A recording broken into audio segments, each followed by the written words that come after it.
नमस्कार दोस्तों, स्वागत है आपका आज के मुख्य समाचार में, जिसमें सबसे पहली और बड़ी खबर में आपको बताएंगे कि देश में भय का माहौल, लोकतंत्र के लिए जहर के समान, प्रियंका गांधी का मोदी सरकार पर हमला।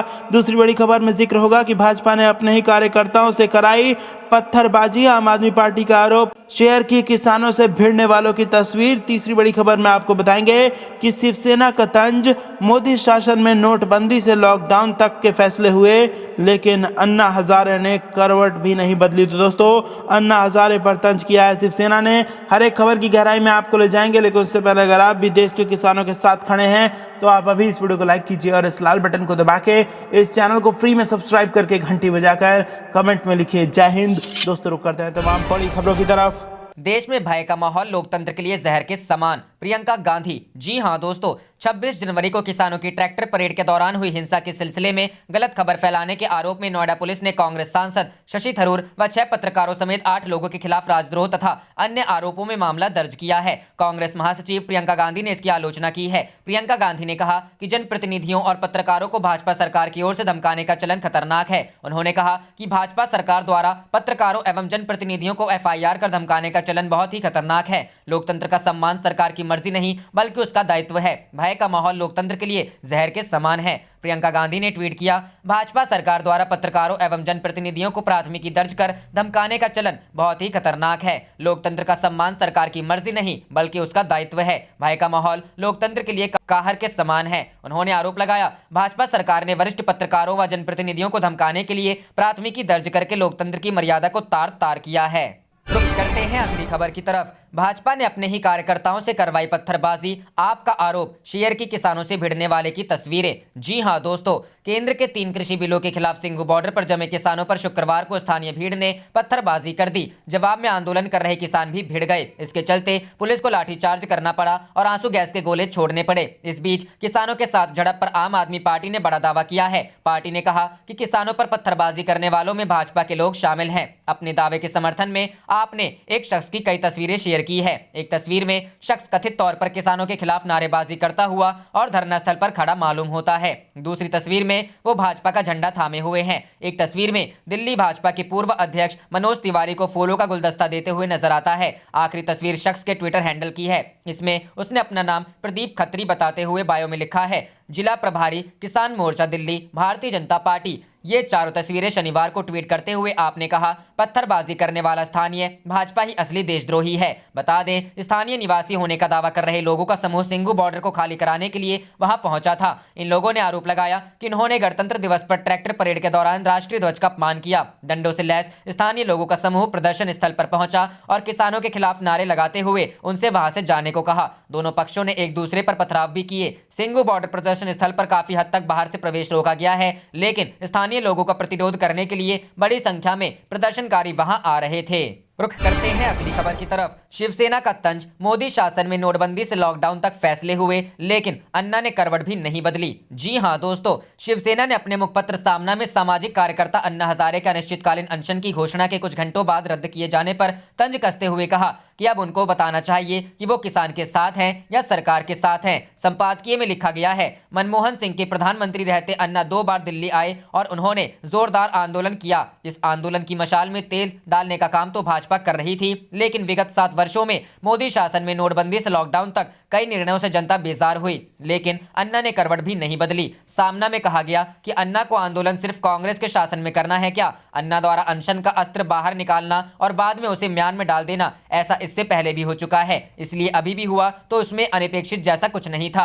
आपको बता दें कि अन्ना हजारे ने शुक्रवार को कहा कि वह नए कृषि कानूनों के खिलाफ अनिश्चितकालीन अनशन नहीं करेंगे और दावा किया कि केंद्र सरकार उनकी कुछ मांगों पर सहमत हो गई है। केंद्रीय कृषि राज्य मंत्री कैलाश चौधरी और भाजपा नेता एवं महाराष्ट्र के पूर्व मुख्यमंत्री देवेंद्र फडणवीस ने दिन में हजारे से मुलाकात की। चौधरी ने कहा कि हजारे द्वारा मनोनीत कुछ सदस्यों के साथ एक उच्च स्तरीय समिति उनकी मांगों पर विचार करेगी और 6 महीने में रिपोर्ट सौंपेगी। एक बयान में हजारे ने घोषणा की थी कि वह शनिवार को महाराष्ट्र के अपने गांव रालेगढ़ सिद्धि में भूख हड़ताल शुरू करेंगे। हजारे ने कहा था कि उन्होंने किसानों की दुर्दशा पर प्रधानमंत्री और केंद्रीय कृषि मंत्री को 5 बार पत्र लिखा था, लेकिन कोई फायदा नहीं हुआ। हजारे ने शुक्रवार को कहा, केंद्र सरकार ने मेरी कुछ मांगों पर सहमति जताई है और किसानों के जीवन को बेहतर बनाने के लिए एक समिति गठित करने की भी घोषणा की है। मैंने शनिवार से शुरू हो रहे अपने प्रस्तावित अनिश्चितकालीन अनशन को स्थगित करने का फैसला किया है। रुख करते हैं अगली खबर की तरफ। गाजीपुर बॉर्डर पर लगातार बढ़ रही किसानों की तादाद, प्रशासन के फूले हाथ पांव, NH-24 हाईवे को किया बंद। जी हां दोस्तों, केंद्र सरकार के 3 कृषि कानूनों के खिलाफ सड़कों पर उतरे किसानों का आंदोलन जारी है। वहीं किसान नेता राकेश टिकैत के आह्वान के बाद से गाजीपुर बॉर्डर पर किसानों के जमा होने का सिलसिला जारी है। इस बीच खबर आई है कि दिल्ली बॉर्डर पर हो रहे किसानों के प्रदर्शन के चलते आज नेशनल हाईवे 24 को बंद कर दिया गया। दरअसल गाजीपुर बॉर्डर पर किसानों की संख्या लगातार बढ़ रही है। ऐसे में गाजियाबाद की ओर जाने वाली और गाजियाबाद से आने वाली सड़क को पूरी तरह बंद कर दिया गया है। दिल्ली ट्रैफिक पुलिस ने नेशनल हाईवे 24 बंद होने की जानकारी दी।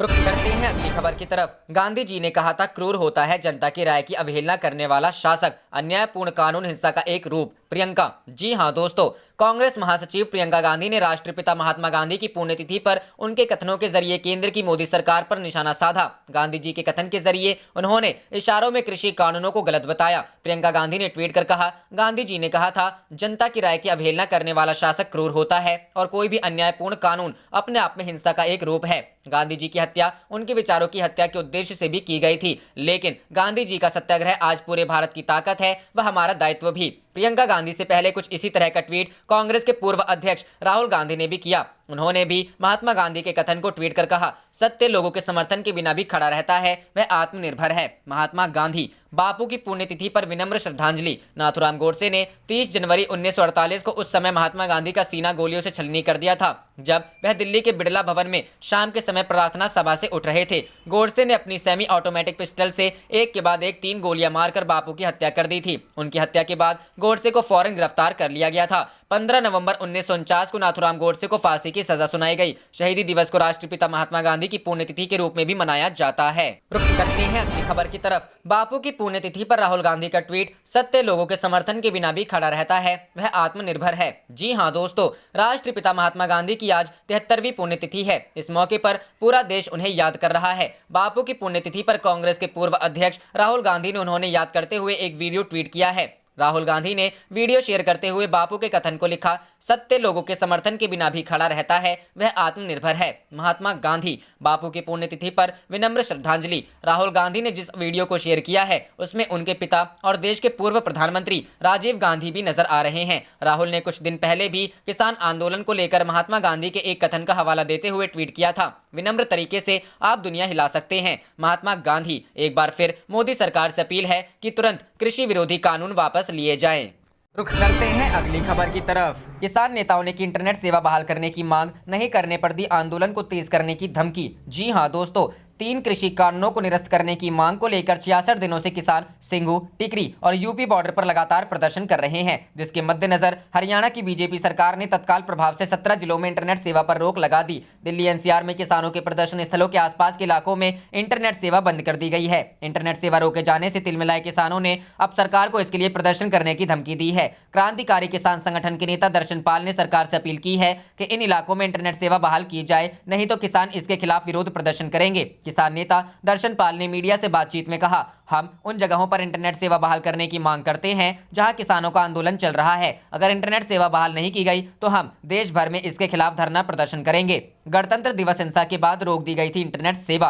राष्ट्रीय राजधानी में गणतंत्र दिवस पर किसानों की ट्रैक्टर रैली के दौरान हुई हिंसा के बाद किसानों के प्रदर्शन स्थलों के आसपास के इलाकों में इंटरनेट सेवा बंद कर दी गई थी। किसान आंदोलन के मद्देनजर हरियाणा की बीजेपी सरकार ने तत्काल प्रभाव से 17 जिलों में इंटरनेट सेवा पर रोक लगा दी है। हरियाणा के जिन जिलों में इंटरनेट सेवा पर रोक लगाई गई है उनमें राज्य के अंबाला, यमुनानगर, कुरुक्षेत्र, करनाल, कैथल, पानीपत, हिसार, जिंद, रोहतक, भिवानी, चरखी दादरी, फतेहाबाद, रेवाड़ी और सिरसा शामिल हैं। इन जिलों में आज शाम 5 बजे तक इंटरनेट सेवा बंद है। हालांकि इन जिलों में वॉइस कॉल सेवा जारी रहेगी। सरकार ने किसान आंदोलन के बीच शांति व्यवस्था कायम रखने के लिए यह आदेश जारी किया था। इससे पहले गुरुवार को सोनीपत, झज्जर, पलवल जिलों में बंद मोबाइल इंटरनेट सर्विस को 29 जनवरी शाम 5 बजे तक बढ़ाने की घोषणा की थी। दिल्ली में 26 जनवरी को किसानों की ट्रैक्टर रैली में हुई हिंसा के बाद इन तीनों जिलों में इंटरनेट सर्विस बंद की गई थी। आदेश के मुताबिक हरियाणा सरकार ने सभी प्रकार की मोबाइल इंटरनेट, SMS और डोंगल सर्विस को बंद कर दिया था। रुक करते हैं अगली खबर की तरफ। किसानों के समर्थन में महागठबंधन ने बनाई मानव श्रृंखला,